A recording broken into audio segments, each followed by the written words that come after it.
Te invito a suscribirte al canal, regalar un me gusta y contarnos desde qué parte del mundo nos estás escuchando. Deseo que disfrutes esta historia. En el año de gracia de 1845, cuando las plantaciones de café del Valle del Paraíba reverdecían bajo el sol implacable del Brasil imperial y las casas señoriales se erguían como pequeños palacios entre cañaverales y cafetales, una mujer negra llamada Esperanza guardaba en el pecho un secreto capaz de torcer el destino de 6 de las familias más poderosas de la región. Esperanza no era su verdadero nombre. Nació Aduní en una aldea yoruba del Golfo de Guinea, donde las mujeres cantaban mientras molían el sorgo y los niños corrían descalzos entre cabañas de barro. Tenía apenas 17 años cuando traficantes portugueses la arrancaron de su tierra, junto con otros 300 cautivos. En las bodegas pestilentes del navío Negreiro o Benton, durante una travesía de 43 días por el Atlántico, vio morir a su hermana menor, Felaque, víctima de las fiebres que arrasaban la embarcación. Al llegar al puerto de Río de Janeiro, Aduní fue rebautizada como Esperanza por un comerciante bautista llamado Juan Baptista Davao, quien la vendió al barón de Itaúna, propietario de la Fazenda Santa Eulalia, una de las más prósperas del valle. Era mujer de complexión fuerte, manos diestras e inteligencia despierta, rasgos que pronto llamaron la atención de la señora de la casa, doña Mariana Cavalcanti de Albuquerque. La transformación de Esperanza, de esclava doméstica a nodriza de confianza, no fue casual. Doña Mariana había perdido 3 hijos en la infancia, víctimas de las enfermedades que asolaban a los niños. Cuando nació su cuarto hijo, Joaquim, en el invierno de 1843, la angustia la consumía. Esperanza, que algunos meses antes había parido una niña mulata fruto de los abusos del capataz, parecía la candidata perfecta para amamantar al primogénito varón y salvarlo. Lo que nadie sabía era que Esperanza había sobrevivido a un brote de viruela en los barracones. Había desarrollado inmunidad, pero se convirtió en portadora silenciosa. Ella lo sabía, y mientras cumplía con esmero sus tareas en la casa grande, entre mármoles de Carrara, candelabros de Bohemia, porcelanas chinas y sedas francesas, sentía que todo ese esplendor reposaba sobre la sangre y el sudor de los suyos. Por las noches, cuando el silencio cerraba la hacienda, recordaba las historias de su abuela Yemoja sobre Esú, orishá de las encrucijadas y de las venganzas justas. Poco a poco, un plan comenzó a germinar. Durante los primeros meses, como nodriza de Joaquim, Esperanza cumplió con esmero. El niño parecía vigoroso, alimentado por su leche, mientras ella observaba en silencio la opulencia de la casa grande. Pero tras 6 meses, comenzaron en su piel señales discretas, pequeñas erupciones ocultas bajo el vestido, fiebres leves que atribuía al cansancio. Ya era tarde. Joaquim fue el primero en caer y la viruela se propagó por la mansión como pólvora. Luego enfermó su hermana menor, María Teresa, de apenas 3 años. Más tarde, doña Mariana, contagiada al velar a sus hijos. Desesperado, el barón de Itaúna convocó a médicos de Río de Janeiro, pero la enfermedad avanzó sin tregua. En 2 semanas, la familia Cavalcanti de Albuquerque había perecido casi por completo. Solo sobrevivió una hija mayor, recluida en un convento de Petrópolis. Esperanza fingió devastación, lloró en el funeral, se golpeó el pecho con las demás esclavas y cuando los abogados dispusieron la venta de la propiedad y la dispersión de la servidumbre, suplicó con lágrimas que no la separaran de los niños, asegurando que el dolor la había dejado sin leche. Su actuación conmovió al administrador, quien la recomendó a su primo, el coronel Enrique Ferreira da Costa, dueño de la Fazenda Boavista, recientemente padre de gemelos y urgido de una nodriza experimentada. Esperanza fue vendida por buen precio. Boavista resultó aún más fastuosa que Santa Eulalia. El coronel amasaba fortuna con el café y con el tráfico negreiro, desafiando la presión británica. Su esposa, doña Isabel Mendonça Ferreira da Costa, era altiva y cruel, famosa por castigos implacables a los domésticos. Esperanza observó y aguardó. Los gemelos, Carlos y Eduardo, tenían 2 meses cuando ella llegó. En las primeras semanas, se ganó la confianza de doña Isabel con disciplina y paciencia. Pero además de su leche, Esperanza cargaba un saber secreto.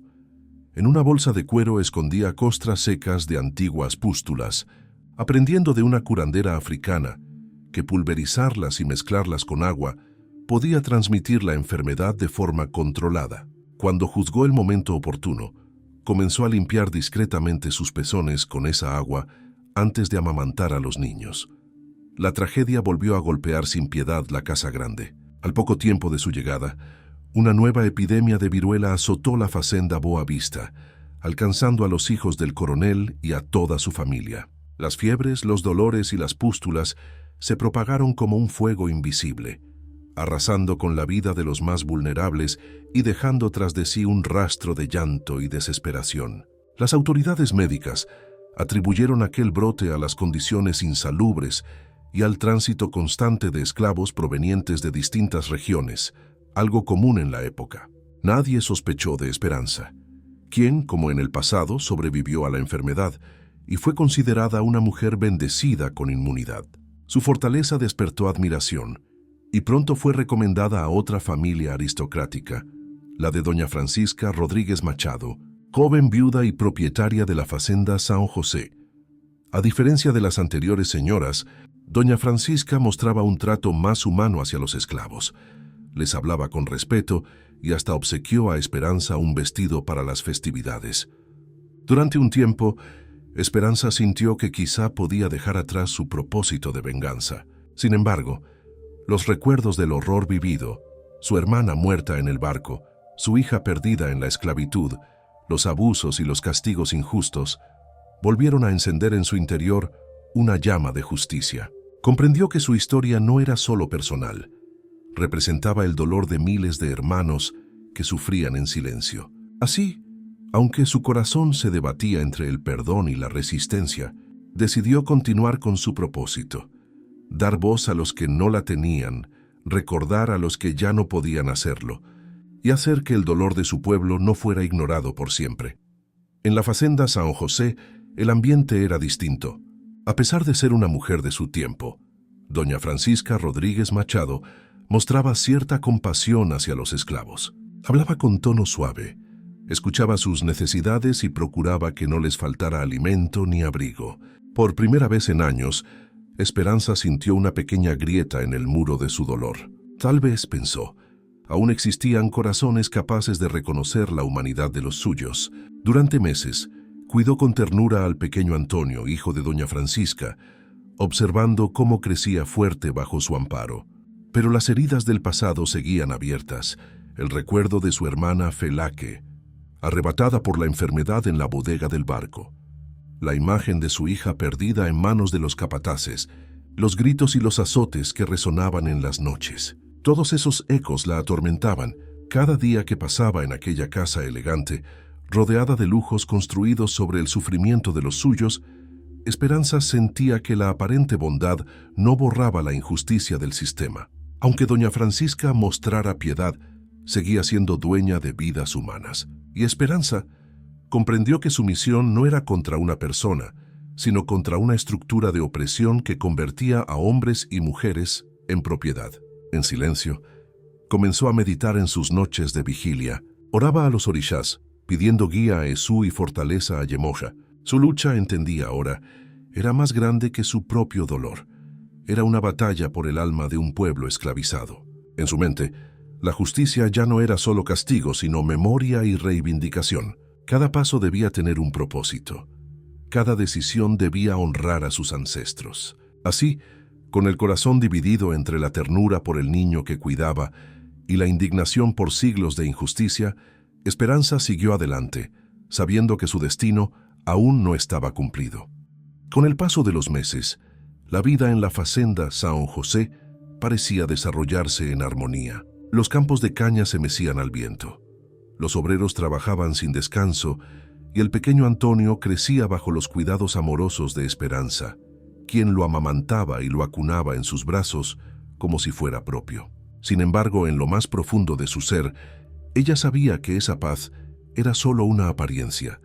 Detrás de cada sonrisa había cadenas y tras cada canto un clamor silenciado. En las noches, Cuando todos dormían, Esperanza se sentaba frente a la ventana y contemplaba la luna. En ese silencio, sentía la presencia de sus ancestros. Recordaba la voz de su abuela contándole historias sobre el equilibrio entre la justicia y la vida, sobre cómo los dioses escuchan el clamor de los oprimidos. Fue entonces cuando entendió que su camino estaba trazado.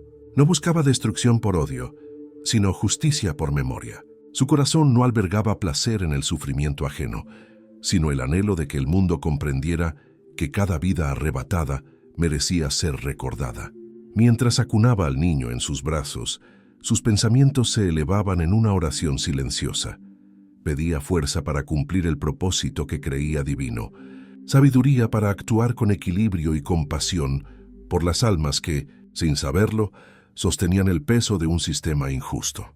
La viruela, enemiga silenciosa de la época, continuaba cobrando vidas en toda la región. Nadie escapaba del peligro, ni blancos, ni negros, ni ricos, ni pobres. En ese contexto de vulnerabilidad y miedo, Esperanza comprendió que su destino estaba ligado al de aquellos que sufrían y que su historia sería contada no solo como venganza, sino como testimonio del dolor, la resistencia y la dignidad de su pueblo. Con el tiempo, las noticias de nuevos brotes de viruela comenzaron a multiplicarse por toda la región. En cada hacienda, los señores temían que la enfermedad alcanzara sus casas, pero pocos comprendían que aquello era también consecuencia de la desigualdad, del hacinamiento y del abandono en que vivían los esclavos. Las dolencias que asolaban los barracones eran ignoradas, mientras las familias ricas buscaban culpables externos. Esperanza, observando este panorama, sintió que su lucha ya no era solo personal, era el reflejo de una verdad más profunda. Cada muerte en los barracones, cada niño que no llegaba a la adultez, cada madre que lloraba por su hijo perdido, era una herida abierta que el mundo parecía no querer ver. El recuerdo de su hermana y de su hija seguía vivo, ardiendo como una llama que le recordaba que su historia era también la de Mayles. Y aunque el trato en la Fazenda San José era más compasivo que en otras, ella sabía que la esclavitud seguía siendo una cadena invisible que robaba el alma y el futuro. Así, en sus noches de oración, Esperanza pedía claridad.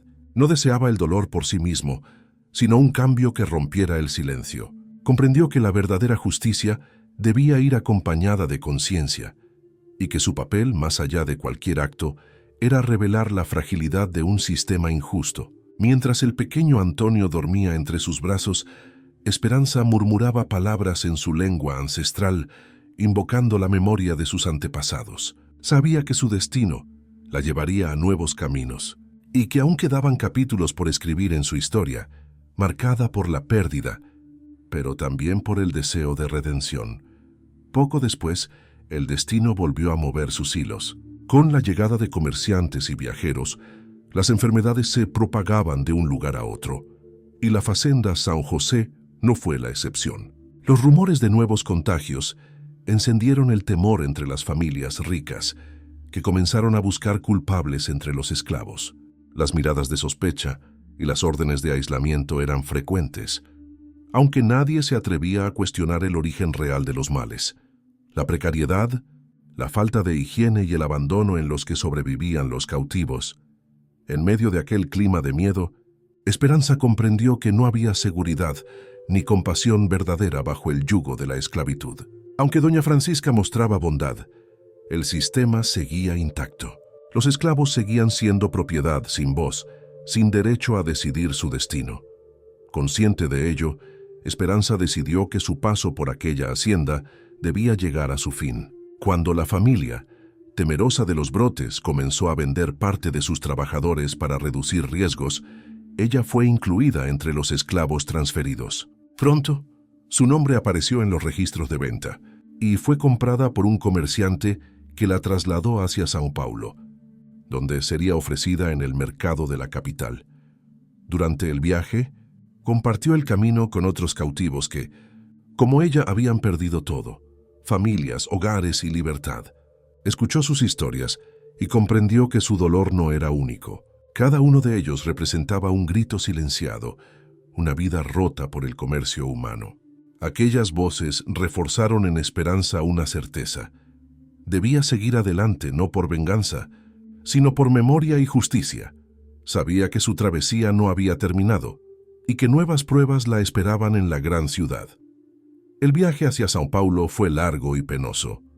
Los caminos polvorientos, las noches frías y el peso de las cadenas eran un recordatorio constante de su condición. Sin embargo, en medio del sufrimiento, Esperanza encontró algo inesperado: la solidaridad de otros esclavos. A su lado caminaban hombres y mujeres que, aunque abatidos por la fatiga, compartían palabras de consuelo, cantos antiguos y miradas que hablaban de resistencia. Entre ellos conoció a Benedito, un anciano que había visto morir a su hijo bajo el látigo por intentar escapar; a Rosa, una joven que había sido separada de sus 3 hijos vendidos a diferentes haciendas; y a Pedro, un hombre de voz profunda que narraba historias sobre quilombos escondidos en las montañas, donde algunos habían encontrado libertad. Cada relato era una herida abierta, pero también una chispa de esperanza. Mientras escuchaba, Esperanza comprendió que su lucha no era solo suya, era el eco de miles de voces que clamaban justicia. El sufrimiento que cargaba no debía quedar en silencio. Debía transformarse en una historia que despertara conciencia. Al llegar a São Paulo, fue comprada por el comendador José Bonifacio de Andrada e Silva II, sobrino del patriarca de la Independencia. Su nueva vida la llevaría a un mundo diferente. Una casa señorial en el centro de la ciudad, rodeada de jardines, salones de mármol y bibliotecas llenas de libros europeos. La opulencia era impresionante, pero Esperanza sabía que, detrás de tanta grandeza, seguía latiendo la misma injusticia que había conocido en los campos. Aquel nuevo destino marcaría una nueva etapa en su camino, donde la lucha por la dignidad adoptaría un sentido aún más profundo. En la elegante residencia del comendador José Bonifacio de Andrada e Silva II, Esperanza conoció un mundo distinto. Amplios salones decorados con cuadros europeos, una biblioteca con cientos de volúmenes en varios idiomas y jardines diseñados por paisajistas franceses. Todo parecía brillar con esplendor, pero detrás de ese lujo se escondía la misma estructura de dominación que había marcado su vida. La esposa del comendador, doña Carlota Pereira de Andrada e Silva, era una mujer nerviosa y sobreprotectora. Tras sufrir varios abortos, finalmente había dado a luz a su primer hijo, Bonifacio, y vivía aterrada ante la posibilidad de perderlo. Ordenó que Esperanza durmiera en el mismo cuarto del bebé, que lo vigilara día y noche, y que le informara de cualquier cambio, por mínimo que fuera. Durante esos días, Esperanza observó con atención la vida de la familia. El comendador recibía con frecuencia a políticos e intelectuales. Discutían sobre filosofía, economía y el futuro del país, mientras los esclavos servían vinos y dulces europeos. En una de esas reuniones, ella escuchó una conversación que la marcó profundamente. Hablaban del destino de la esclavitud en Brasil. Algunos defendían su abolición, pero muchos, incluido el propio comendador, aseguraban que los negros no estaban preparados para la libertad y que el sistema debía continuar. Esas palabras, pronunciadas con frialdad y soberbia, reavivaron el fuego en el corazón de Esperanza. Comprendió que aunque cambiara de lugar o de amo, seguía viviendo bajo el mismo desprecio. En su interior, la idea de justicia volvió a fortalecerse, no solo por ella, sino por todos los que eran considerados inferiores, por los que habían sido silenciados. Sabía que, tarde o temprano, su historia tomaría un nuevo rumbo. Los días en la casa del comendador transcurrían entre el esplendor de los banquetes y la sombra del silencio impuesto. Cada rincón estaba lleno de símbolos de poder: retratos de antepasados, tapices europeos, lámparas de cristal. Pero para Esperanza, todo aquel lujo no podía ocultar la verdad. El esplendor de unos se había construido sobre las cadenas de otros. Mientras alimentaba al pequeño Bonifacio, escuchaba conversaciones que revelaban la mentalidad de su tiempo. Los señores hablaban de progreso, de civilización y de religión, pero nunca de justicia. Consideraban a los esclavos como piezas indispensables para la economía, negándoles humanidad y alma. Aquellas palabras, dichas con naturalidad, herían como cuchillos invisibles. En las noches, cuando el silencio reinaba, y solo se oía el respirar del niño dormido, Esperanza cerraba los ojos y oraba en su lengua ancestral. Pedía claridad para entender su destino y fortaleza para soportar el peso de la memoria. Recordaba a su hermana, a su hija perdida y a los miles que, como ella, habían sido despojados de su tierra, su nombre y su libertad. Comprendió entonces que su vida era un testimonio, que cada paso que daba, cada lágrima y cada decisión formaban parte de una historia más grande, la de un pueblo que, a pesar de todo, seguía en pie. Y aunque la injusticia parecía eterna, sabía que la verdad siempre encuentra su camino, e incluso en medio del silencio. Su espíritu estaba decidido. No permitiría que la opresión quedara sin respuesta, aunque el precio fuera alto. Durante los meses siguientes, Esperanza observó cómo la vida en la casa del comendador fluía con normalidad, entre fiestas, visitas distinguidas y largas tertulias. En ellas se debatían ideas de libertad, progreso y modernidad, pero esas palabras jamás incluían a los suyos. Para los señores, los esclavos eran solo fuerza de trabajo, piezas reemplazables en un engranaje económico que debía mantenerse a toda costa. Un día, mientras servía en una cena, escuchó a un invitado decir con tono solemne que la esclavitud era un beneficio civilizador para los africanos. Otros asintieron, como si hablaran de una verdad incuestionable. Esperanza apretó los puños y desvió la mirada. Aquella afirmación confirmó lo que ya intuía. Los amos no solo dominaban los cuerpos, sino también las ideas, justificando con palabras elegantes siglos de dolor y humillación. Aquella noche, mientras acunaba al pequeño Bonifacio, sintió que su corazón ardía con un fuego distinto. No era ira ciega, sino una determinación serena. Sabía que su papel en aquella historia no podía ser solo el de víctima silenciosa. Cada injusticia que presenciaba reforzaba su convicción de que debía actuar, no desde el odio, sino desde una memoria consciente que exigía justicia para los suyos. Así, en la quietud de la madrugada, entre rezos y susurros a sus ancestros, comenzó a preparar su espíritu. El mundo podía negarles la libertad, pero jamás les quitaría la capacidad de resistir. Y en esa resistencia, Esperanza encontraba su verdadera razón de ser. La rutina en la residencia del comendador continuaba envuelta en ostentación y discursos de grandeza. Sin embargo, Esperanza veía más allá de los tapices y los banquetes. Detrás de cada gesto refinado, percibía la indiferencia ante el sufrimiento de los suyos. Para ella, cada palabra pronunciada en nombre del progreso era una afrenta, un recordatorio de que, bajo el brillo de la civilización, persistía un sistema deshumanizador. Mientras cuidaba al pequeño Bonifacio, lo observaba dormir con ternura, pero también con pesar. Sabía que, de crecer bajo esas ideas, aquel niño sería instruido para creer que su vida valía más que la de otros. Esa conciencia la atormentaba, porque veía en él tanto inocencia como herencia de un mundo injusto. En los pocos momentos de soledad, Esperanza escribía mentalmente oraciones que le servían como refugio, palabras dirigidas a los orishás para pedir sabiduría y equilibrio, para no dejar que el rencor consumiera su alma. Comprendía que su historia, aunque marcada por la pérdida, podía convertirse en un mensaje poderoso, un llamado a la memoria, a la justicia y a la dignidad. Sabía que su camino la llevaría a nuevos lugares, donde su presencia volvería a ser requerida, pues su reputación como nodriza inmune a las enfermedades la convertía en alguien muy buscado. Pero también entendía que cada nuevo destino era una oportunidad para dejar una huella, una señal de que la voz de su pueblo aún podía escucharse. Aunque fuera en susurros, con el corazón firme, se preparaba para el siguiente capítulo de su vida, sin imaginar que los días por venir la colocarían en el centro de uno de los episodios más recordados de la historia del Brasil imperial. El tiempo trajo nuevos vientos para Esperanza. Su fortaleza y la aparente inmunidad que poseía ante las enfermedades la convirtieron en una figura codiciada por las familias más ricas de la región. No pasó mucho hasta que otra oportunidad apareció. Una familia de Campinas, los Prado de Moraes, necesitaba con urgencia una nodriza para sus recién nacidos.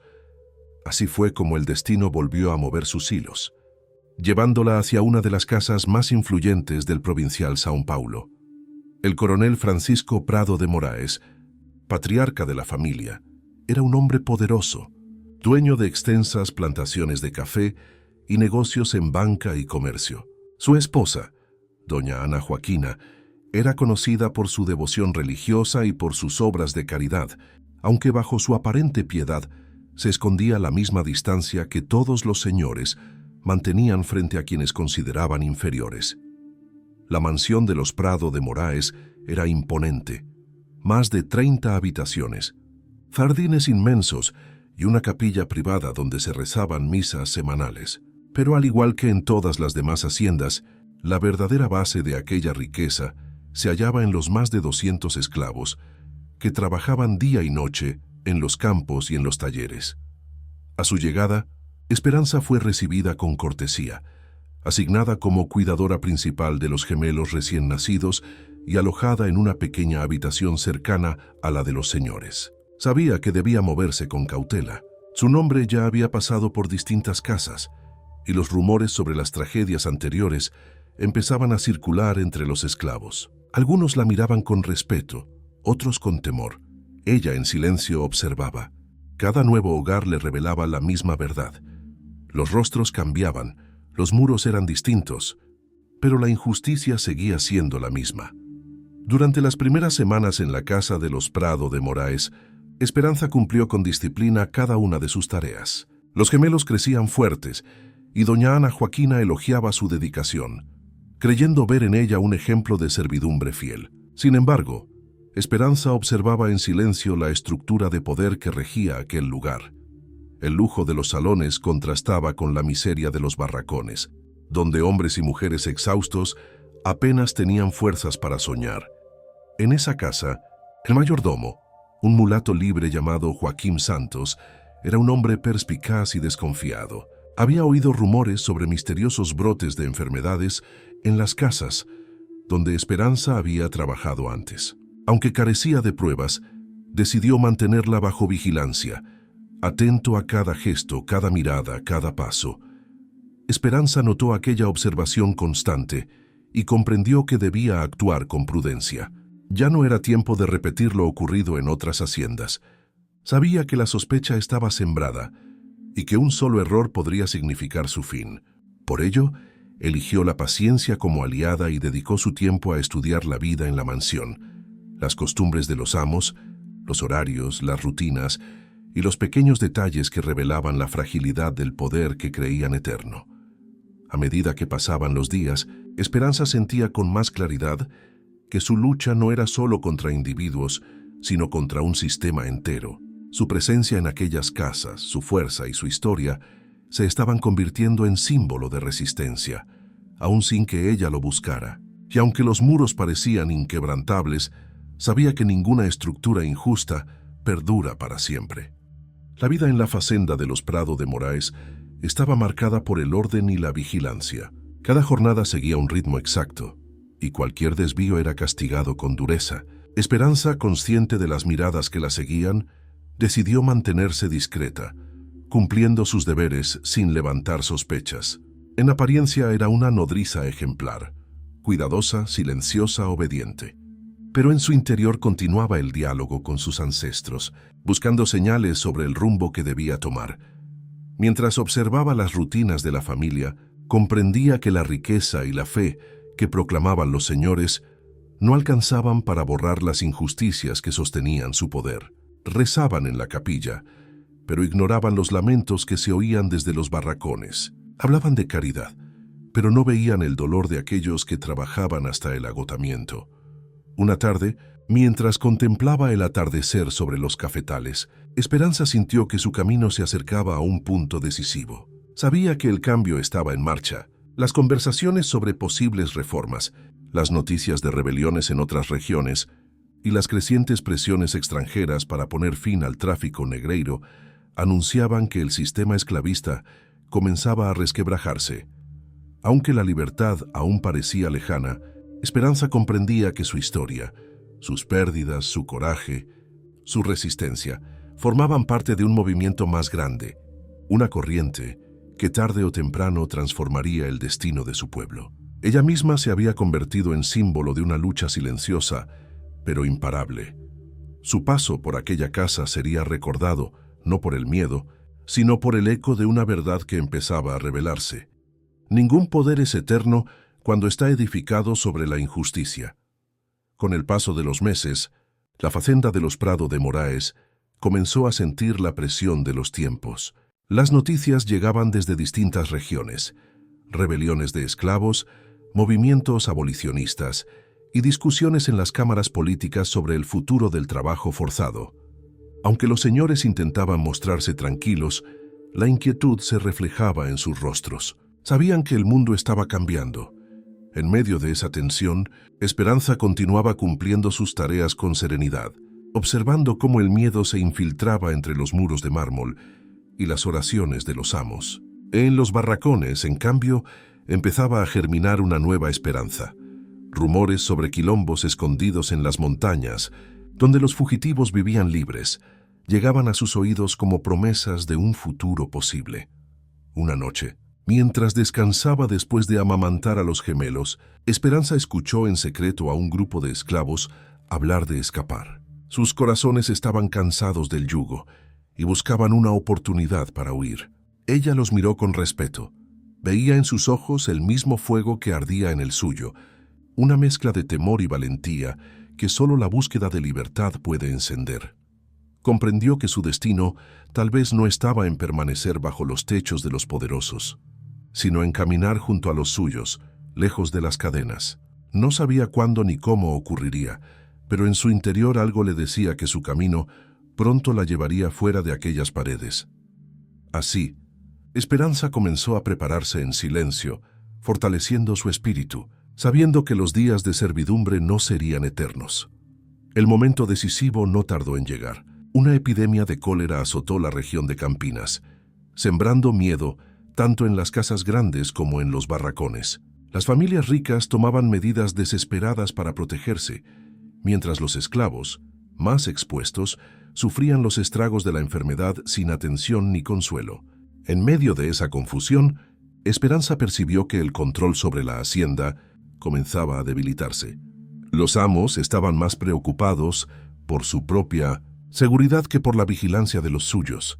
Esa fractura en el orden fue para ella una señal. Las conversaciones entre los esclavos sobre la huida se hicieron más frecuentes, y la idea de buscar refugio en un quilombo cercano empezó a tomar fuerza. Esperanza sabía que los caminos eran peligrosos, llenos de cazadores y patrullas, pero también comprendía que la libertad valía cualquier riesgo. Una noche, cuando la oscuridad cubrió los cafetales, tomó una decisión. Había llegado la hora de abandonar las cadenas. Habló en voz baja con 3 compañeros que compartían su anhelo: Pedro, María y Juan, y juntos planearon su escape. No llevarían más que lo esencial: un poco de comida, agua y la determinación de sobrevivir. Antes de marcharse, Esperanza se arrodilló en silencio, susurrando una oración a sus ancestros, pidiendo guía y protección. Sabía que aquel paso no era solo por ella, sino por todos los que habían sido silenciados. Con el corazón firme, cruzó los límites de la hacienda y se internó en la oscuridad hacia lo desconocido, pero también hacia la promesa de libertad. La huida fue ardua y peligrosa. Esperanza, junto a Pedro, María y Juan, caminó durante noches enteras, guiándose por las estrellas y por los susurros de los caminos ocultos que solo los esclavos conocían. Cada paso era una mezcla de temor y esperanza. Sabían que los capitanes Domato, cazadores de fugitivos, merodeaban por la región, pero la idea de libertad era más fuerte que el miedo. Durante el trayecto, hallaron refugio en pequeños campamentos improvisados y recibieron ayuda de otros esclavos que, a riesgo de sus vidas, les ofrecieron alimento y dirección. Esas muestras de solidaridad los unieron aún más, recordándoles que la lucha por la libertad era compartida, que ningún paso era solitario cuando se caminaba por una causa justa.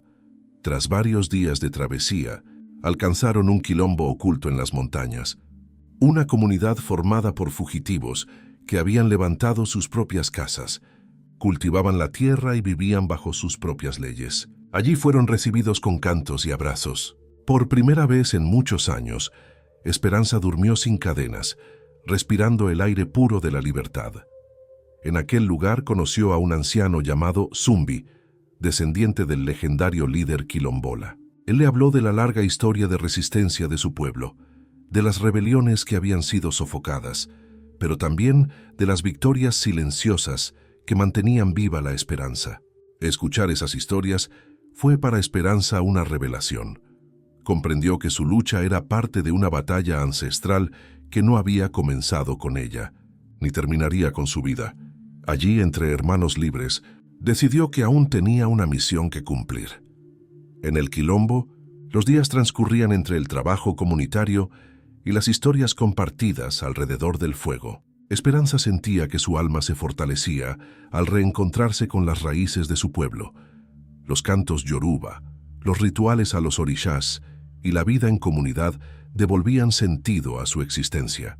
Por primera vez en muchos años, podía decidir por sí misma, levantar la vista y hablar sin temor.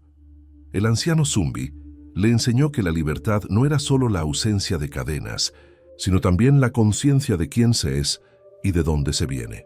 Le habló del legado de resistencia de África, de los hombres y mujeres que habían preferido morir antes que someterse, y de aquellos que, como ella, se alzaban en nombre de los que no podían hacerlo.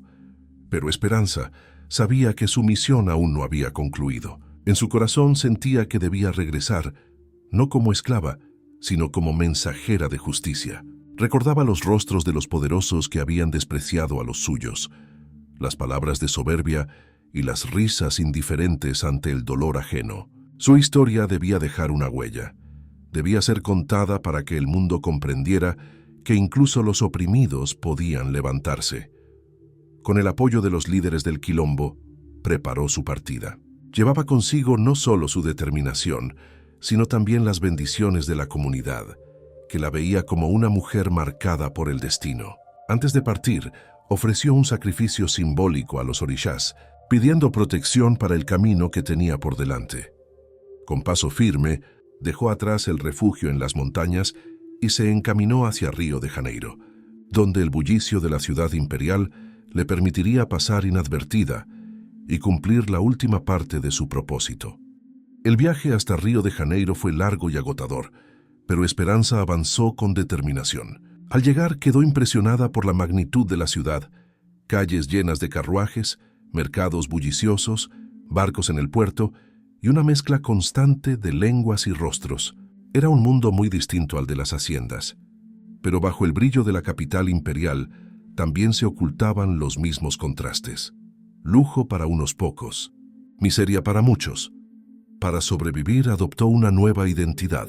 Se presentó como Benedita, una esclava liberta que había perdido sus documentos en un incendio. Con la ayuda de otros negros libres que simpatizaban con su causa, consiguió papeles falsos y un lugar donde vivir. Su experiencia como nodriza era conocida, y pronto empezó a ofrecer sus servicios a las familias ricas de la ciudad, ganando una reputación de mujer confiable y dedicada. Fue entonces cuando una oportunidad decisiva apareció. La baronesa de Mauá, esposa de un poderoso empresario, buscaba una nodriza para su hijo recién nacido. Recomendaciones favorables llegaron a sus oídos, y Esperanza, bajo su nueva identidad, fue contratada. La Casa de los Mauá era un símbolo del nuevo Brasil, riqueza no solo de tierras, sino también de industria y comercio. Sin embargo, detrás de los avances y los discursos de progreso, Esperanza percibía la misma indiferencia hacia el sufrimiento de su pueblo.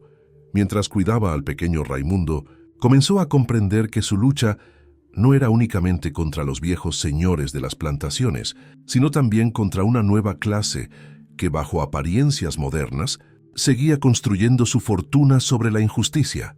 Sabía que su camino se acercaba a su destino final.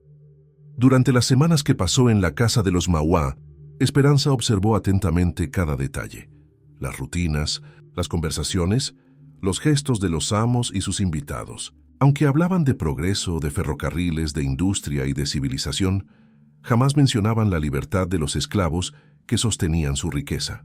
A ojos de ellos, Los hombres y mujeres negros seguían siendo fuerza de trabajo, no seres humanos.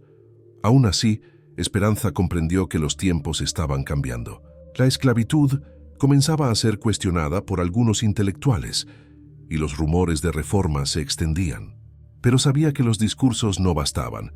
Los poderosos rara vez cedían sin presión y la justicia verdadera no llegaría por voluntad de los opresores, sino por la resistencia de los oprimidos. En la capital, Esperanza estableció contacto con una red de esclavos domésticos que trabajaban en otras casas de la aristocracia.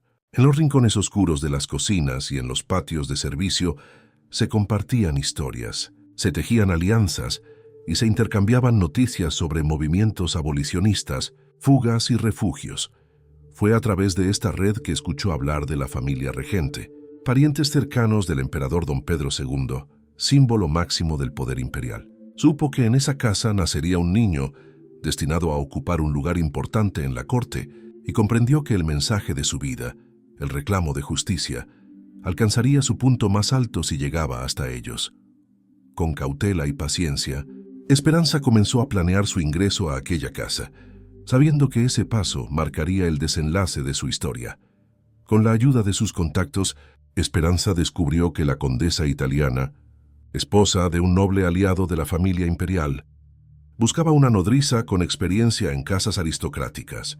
Deseaba a alguien que entendiera los protocolos de la corte y supiera cuidar a su hijo con la delicadeza que exigía su linaje. A través de una recomendación directa de la baronesa de Mauá, quien alabó su discreción y dedicación, Esperanza fue aceptada sin que nadie sospechara su verdadero pasado. Así cruzó las puertas de la casa de los regentes, una mansión majestuosa en Botafogo, con vista a la bahía de Guanabara, donde la nobleza brasileña vivía rodeada de lujos y símbolos de poder. La residencia estaba llena de diplomáticos, militares y políticos. Todo estaba medido, cada gesto seguía un protocolo. Allí el recién nacido Giuseppe, nieto del marqués de Paraná, era tratado como un pequeño príncipe. Tenía su propio séquito, juguetes traídos de París y cuidadores dedicados exclusivamente a su bienestar. Esperanza, ahora bajo una nueva identidad, fue nombrada nodriza principal. Su presencia en aquella casa era discreta pero constante, y su papel le otorgaba acceso a rincones y momentos íntimos de la familia. Mientras alimentaba al niño y observaba el lujo que la rodeaba, sentía con más fuerza el peso de su historia. Todo aquello, la riqueza, el esplendor, las risas de los salones, estaba cimentado sobre siglos de dolor y despojo. Comprendió que su último acto no sería solo una venganza personal, sino un mensaje dirigido al corazón mismo del imperio. Sabía que una vez que actuara, no habría retorno. Pero su alma estaba en paz. Había sido escogida por la historia para hablar en nombre de los silenciados. Durante sus primeros meses en la casa de los regentes, Esperanza se movió con cautela. Observaba sin prisa, aprendiendo cada rutina, cada costumbre y cada debilidad de aquella familia tan poderosa. Sabía que cualquier error podría costarle la vida, pues allí la vigilancia era constante, guardias en los pasillos, médicos atentos a la salud del pequeño Giuseppe y sirvientes que reportaban cualquier irregularidad. Sin embargo, su posición como nodriza principal le otorgaba una cercanía única. Nadie desconfiaba de la mujer que alimentaba al heredero. Su papel estaba envuelto en una aparente ternura y sacrificio. Desde esa cercanía silenciosa, Esperanza veía de cerca las contradicciones del poder. Mientras en los salones se hablaba de civilización y progreso, en los patios traseros los esclavos eran castigados sin piedad. Una noche, al pasar junto al despacho del conde, escuchó por casualidad una conversación que heló su sangre. Los regentes y varios ministros discutían planes para expandir el tráfico de esclavos africanos, pese a las presiones internacionales para abolirlo.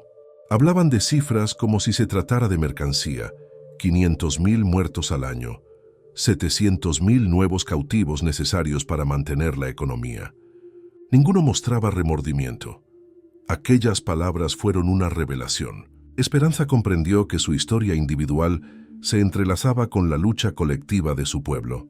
Ya no se trataba solo de justicia por su hermana o por su hija perdida. Era un acto simbólico, una respuesta a siglos de opresión. Esa noche, bajo la luz tenue de una vela, tomó su decisión final. No habría marcha atrás. Su mensaje debía llegar al corazón del imperio, aunque su vida terminara en el intento. Con el corazón firme y la mirada serena, Esperanza comenzó a preparar su último acto. Sabía que en la casa de los regentes todo movimiento era observado, por lo que su plan debía ejecutarse con precisión y paciencia. No buscaba causar un caos inmediato, sino dejar una huella imborrable, un mensaje que resonara más allá de su vida. El momento oportuno llegó durante las celebraciones del 7 de septiembre de 1845, Día de la Independencia del Brasil. La mansión estaba llena de invitados. Diplomáticos, ministros y aristócratas brindaban entre risas y música. En medio de la euforia, la vigilancia se relajó y las miradas se dirigieron a los salones principales, no a los cuartos interiores. Aprovechando ese instante, Esperanza llevó a cabo su plan final. Con la misma precisión que en los años anteriores, contaminó discretamente objetos y utensilios que entrarían en contacto con el pequeño Giuseppe y su familia. Pero esta vez, además del acto, dejó una carta cuidadosamente escrita, testimonio de su causa y su dolor. En aquella carta, redactada con letras firmes, declaró: «Yo, Esperanza, hija de África, madre de los oprimidos, he sido el instrumento de la justicia divina.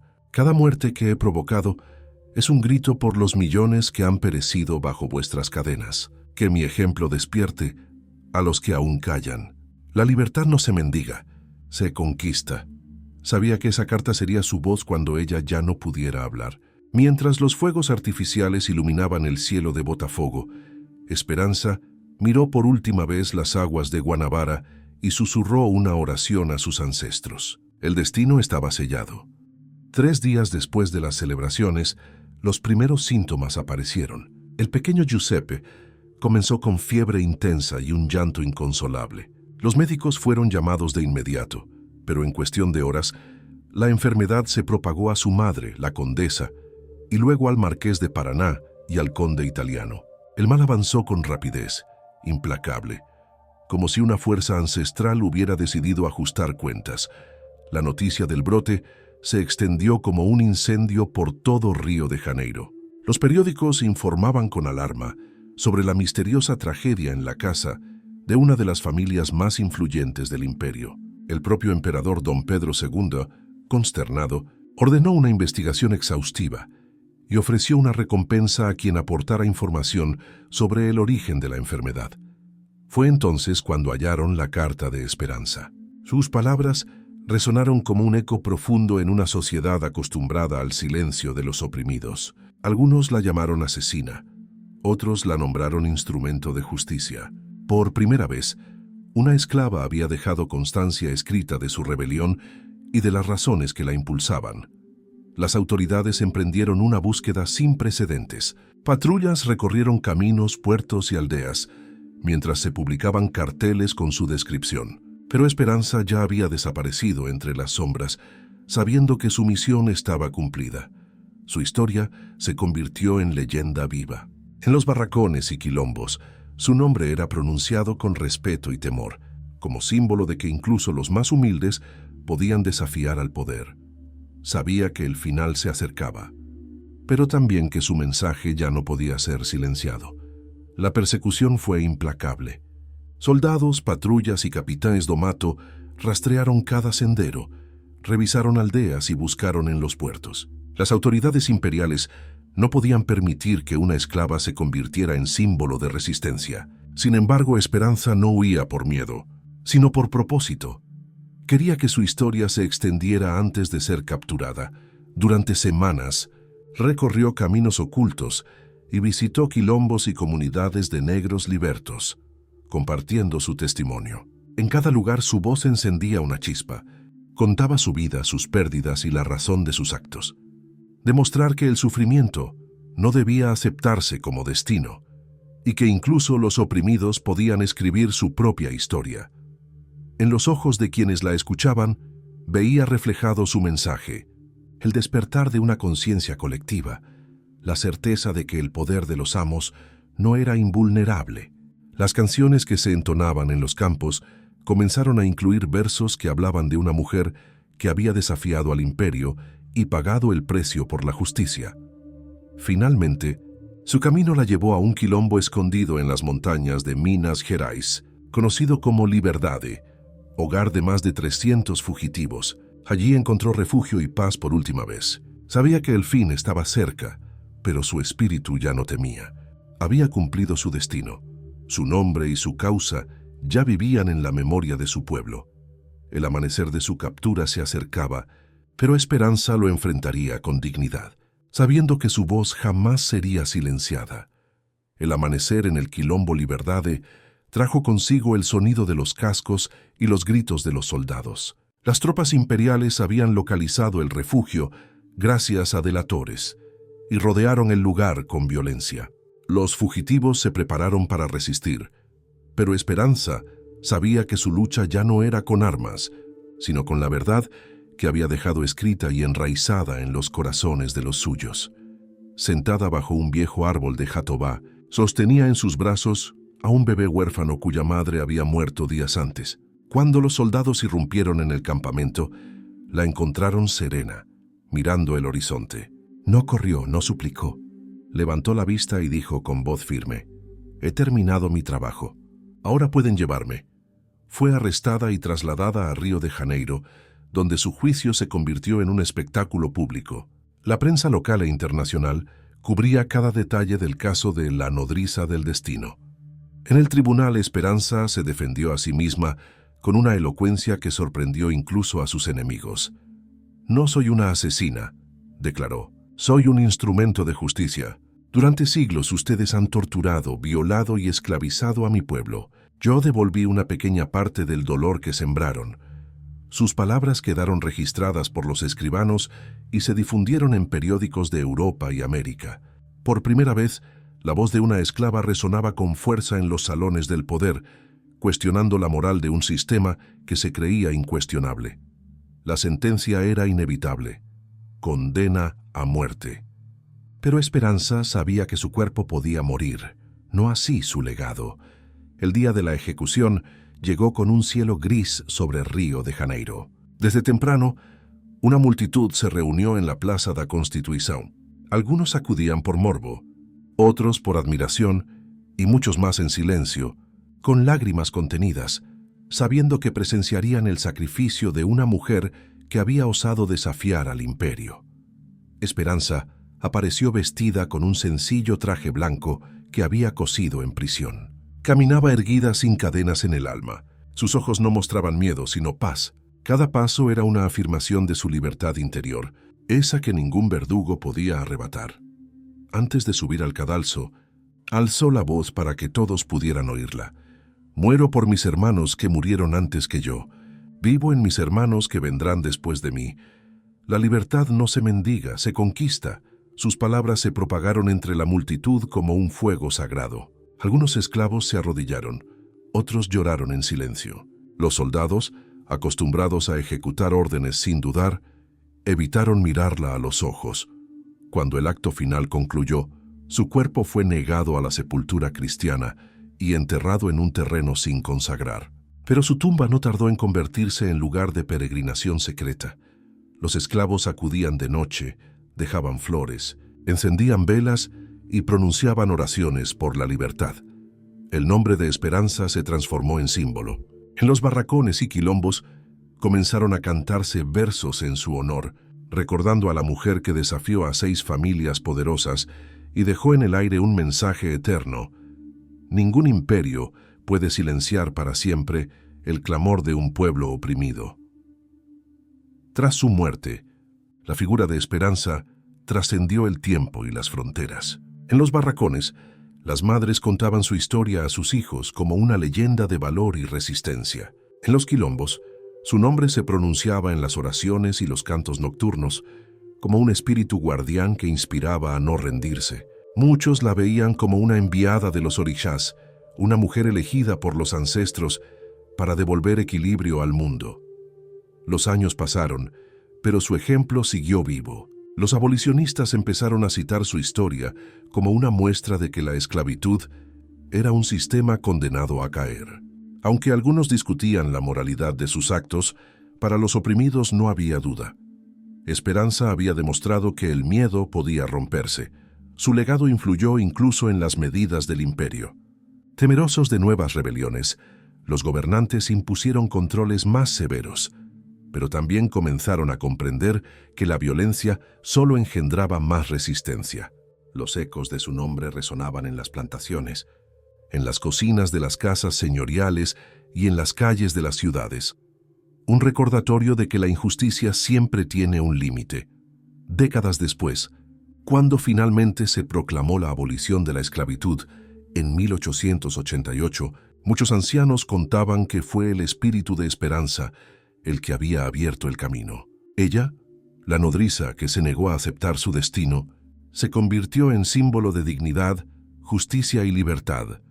Su historia no fue solo una crónica de dolor, sino una lección eterna sobre el poder del alma humana.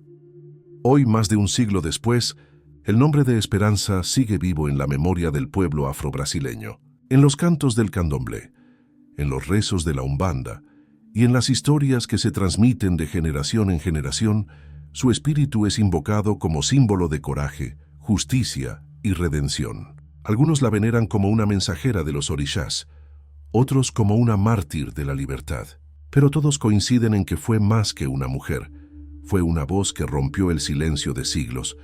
Su historia nos recuerda que detrás de cada cifra de esclavitud hubo vidas reales, con nombres, sueños y dolores. Que la opresión sistemática no solo hiere a los cuerpos, sino que corrompe a las sociedades que la permiten, y que incluso en medio de la oscuridad más profunda, el alma humana conserva la capacidad de resistir, de amar y de luchar. Esperanza fue víctima y a la vez guerrera, madre y vengadora, símbolo de que la dignidad no puede ser encadenada. Su vida enseña que la libertad, aunque tardía, nace de la valentía de quienes se atreven a desafiar el orden injusto. En cada acto de resistencia, en cada voz que se alza contra la injusticia, su espíritu revive. Ella vive en las marchas, en los cantos, en las luchas actuales de un pueblo que aún clama por igualdad. La historia de Esperanza, la nodriza que enfrentó al imperio con las únicas armas que tuvo, su inteligencia, su fe y su determinación, es un testamento eterno. La libertad no se concede, se conquista, y su eco seguirá resonando mientras exista una sola cadena que romper: